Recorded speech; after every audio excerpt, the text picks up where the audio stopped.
riconoscere la freschezza del pesce bisogna attenzionare alcune cose. Primo fra tutti l'occhio. L'occhio deve essere vivo, di colore brillante, la pupilla nera, e non deve essere opaco, e la pupilla deve essere convessa, cioè praticamente sporgente.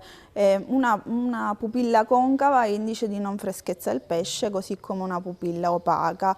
Il muco cutaneo, altra caratteristica del pesce fresco. Il pesce praticamente è rivestito da una sostanza chiamata ganoina, che appunto è una sostanza viscida. Questa sostanza ci deve essere, quindi il pesce deve avere questa lucentezza, questa iridescenza e questo muco, che in un pesce non più fresco non c'è. Il pesce più secco e soprattutto a volte tende anche al giallo.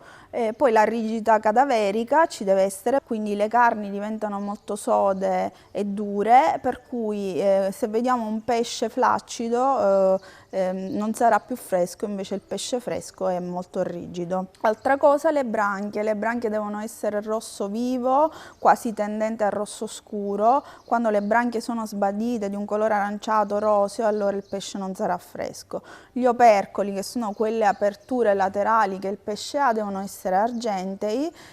L'odore deve essere buono di alghe, perché diciamo, quando il pesce non è più fresco comincia a produrre delle sostanze di degradazione che hanno un odore di putrefatto e di rancido.